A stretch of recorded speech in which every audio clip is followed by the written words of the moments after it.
I was obsessed with Lost.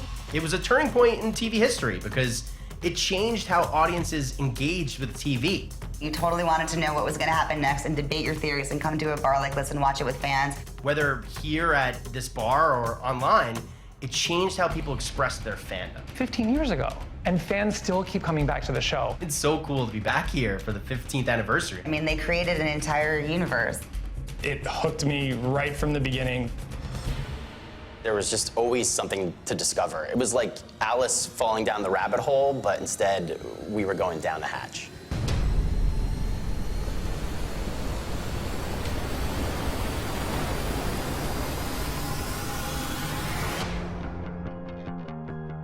We opened up as a sports bar, but then my partner had the idea of kind of bringing in a whole nother scene.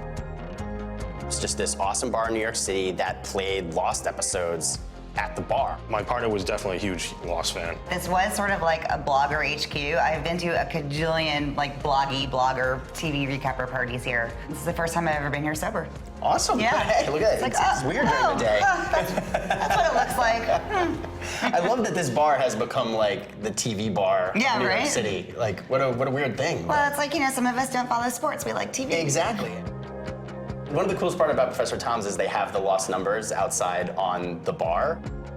My partner had the idea of putting up the numbers, and that came after the first season. And I didn't even know what the numbers meant, to be honest. 4, 8, 15, 16, and 23 with the mega number 42. I can't tell you the amount of times I see people stopping and taking pictures of those numbers because they're such just fanatics about the show. You ready? Immediately when the show ended was going online, reading message boards. We would go on the message boards or hear other people's fan theories. Exchanging ideas and theories and that big long talk at the end about everything that we had just seen. You needed to be on the internet.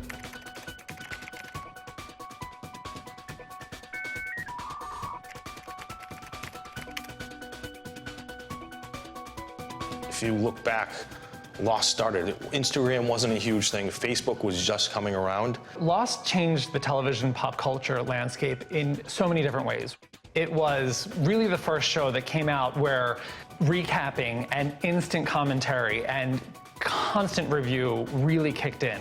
Did anybody see that? Everybody was going to watch, and then everybody, as soon as the show ended, was going to go to the internet to look up what your favorite critics, Lost theorists, darkufo.com, the fuselage, what everyone was saying about it, and it just became this amazing community, and it felt like this sort of collective moment where we were all experiencing this at the same time, and we were all trying to solve the mysteries at the same time. I remember I would just like think about it all the time. You could not miss something on Lost and then immediately find out what had happened because there was no Twitter yet. Lost opened up the entire transmedia, multiple points of storytelling, and it's fascinating to look back now that was such a unique thing at the time, and now it's become so ubiquitous with every show. Now HBO is like building Westworld and stuff. Exactly. No one was doing that when Lost hit. I was a junior in high school, and that first 15 minutes of Jack saving everybody on the beach was like the craziest thing I'd ever seen, and I was literally hooked. We'd gone through Friends and ER and shows that were big, but you just talked about them. You didn't explore their themes. You didn't talk about it for all, the whole week between episodes. I didn't watch anything else really. Like a lot of people did. I didn't watch Heroes, I didn't watch Chuck, I wasn't it was, it really was single-mindedly Lost. After even the first season of it, every network wanted to have a Lost. Last week, most of us were strangers, but we're all here now. ABC wasn't actually on board with the show when it originally started. This is kind of like a Gilligan's Island feel, and there's like a Lord of the Flies thing, but they didn't know how they were going to pull this off, and they definitely weren't into the supernatural element. That can't be a polar bear. It's a polar bear. They had a ratings call the day after premiere, and nobody on that call was expecting the numbers that they saw. ABC immediately was like, yes, more please. They threw their money behind this show. They threw their support behind this show. ABC was all in on this show. At the time, it was the most expensive pilot ever shot. Terrific.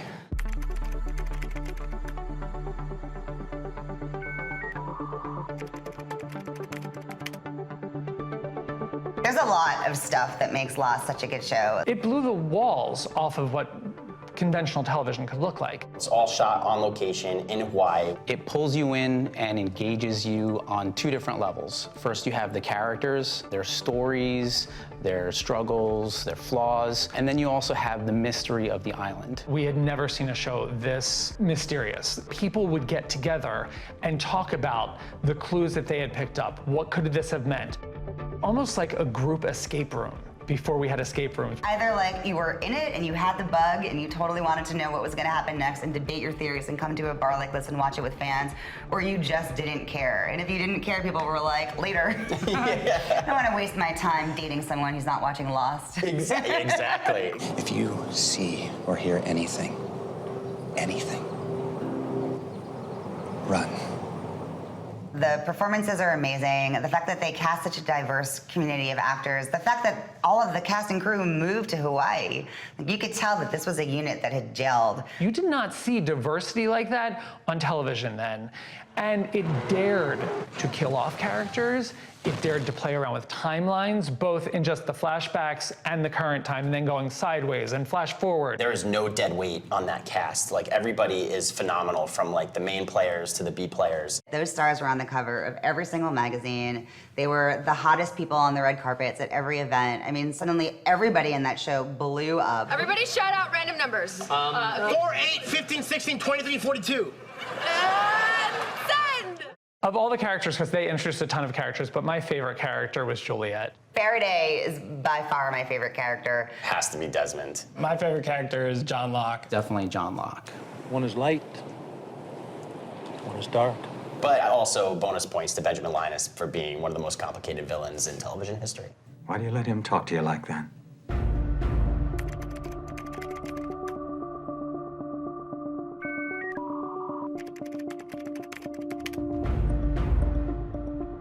Lost really enabled superfans to go hardcore. This was the birth of fandoms. I don't think there has been a fandom that comes close to the Lost fans, because Lost, the fans were never really divisive.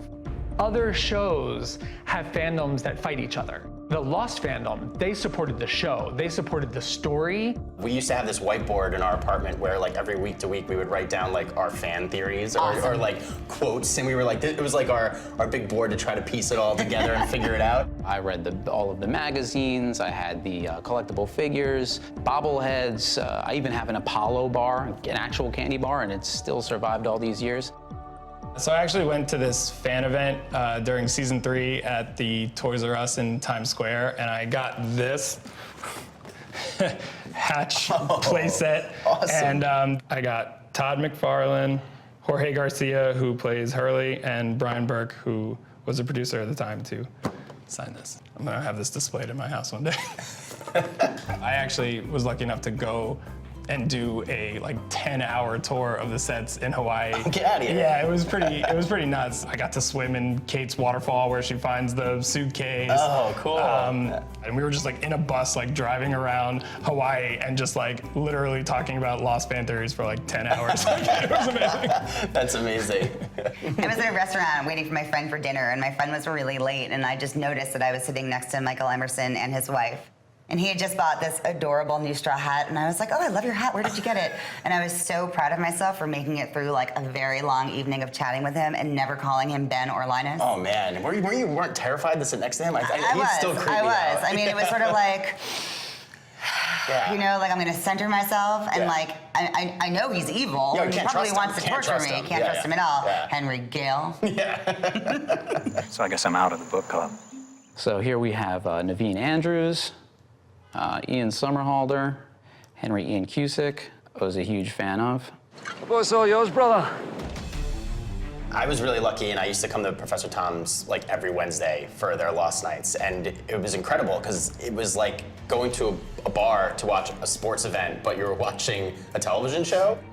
On a Wednesday night, you would get lines out the door like you would for if it was a Super Bowl. People would watch the show, and the bar would be dead silent during the show, but immediately when the commercial would come back, like everybody would turn around their chairs and start speculating with people and talking to people. You had this like passionate group of fans rooting on a team, which I guess were our castaways on the island, and then cheering and celebrating when things were happening, being sad when things went wrong. It was, I've never seen anything like it. Anything that you could think of, we tried just to make it more of an atmosphere that people felt like they were in the show. Professor Tom's had like themed food, they had themed drinks. Costume contest in the beginning. We did a lot of shots. Every time someone would die, you would get a free shot. Really showed you how powerful the Lost fan community was at the time.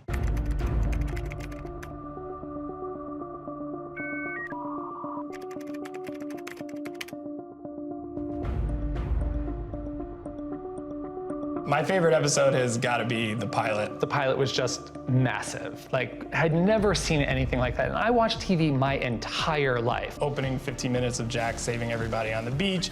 That's not like a prop made to look like a plane. That's a plane.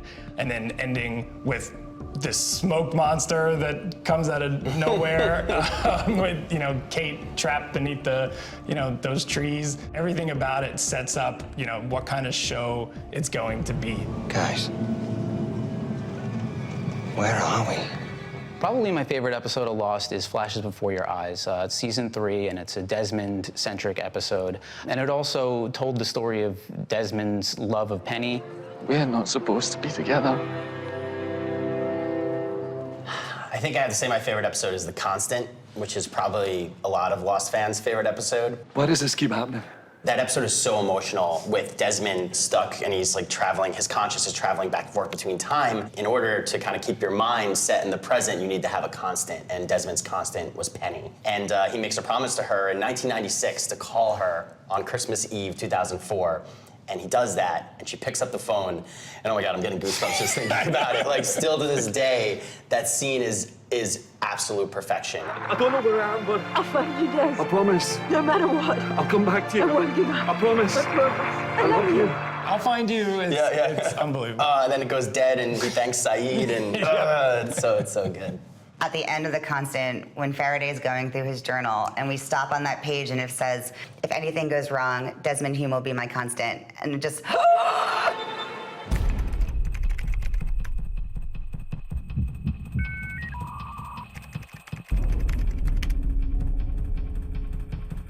There were so many times where you would like finish an episode just like, what? There's so many OMG moments from Lost. My biggest OMG moment was definitely We Have to Go Back. We have to go back, Kate.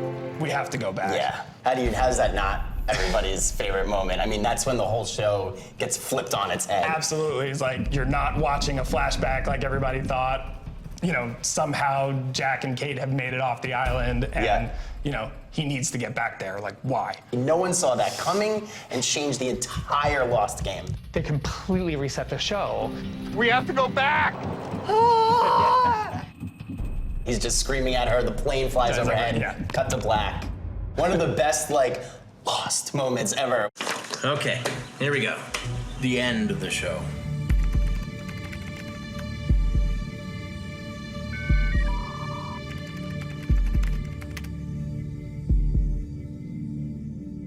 How do I feel about the Lost ending? I actually love the ending. I didn't like it. I'm actually a very big fan of the Lost ending. This is never going to be satisfying to me, no matter how they end this. And like, absolutely, by the end of that episode, it was just like, Darlton! I was happy. I think it was beautifully filmed. They had a lot to cover. I think they touched on enough stuff to tie things up and to still leave us wondering. I think years later, looking back, I appreciate it more than I did at the time. But there's still all those lingering questions that I really wanted answered. It was never going to be a show that could answer all the questions. It posed too many questions, and it posed questions that are unanswerable. Where are we, Dad?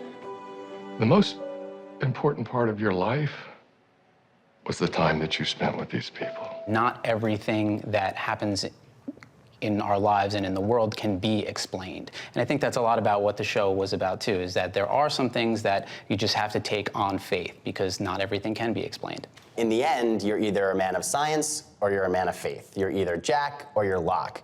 If you're a man of science, you can't let go that nothing was answered. But if you're a Locke, if you're a man of faith, you really like the ending because you kind of just let that go. You can believe in it and just walk away. So that final scene of them in the church is so serene and so joyful and so loving. I was fine with it. The most significant part of their lives happened while they were on the island, so they cannot move on to the afterlife until they're all together. So this moment, you know, of Desmond getting all of them in the flash sideways in the purgatory. Did you feel that? You know, and putting them all in the church and they move on together. It's really emotional. Like I'm also like I'm getting goosebumps like thinking about it too. They wanted to come up with something, I believe, that was unique, but also completely unexpected. And I think they definitely achieved that. That's good.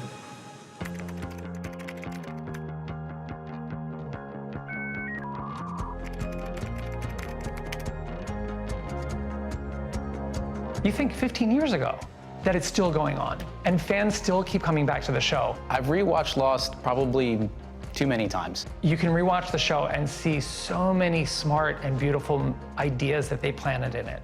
It let us be part of the experience. It let us be in these lives. It let us invest in these characters. And the fandom, I mean, you see it still today. I started creating Lost fan art a little bit into the show. The 2 posters that I did of Lost are actually 24 by 36. They have a lot of elements and stuff in there.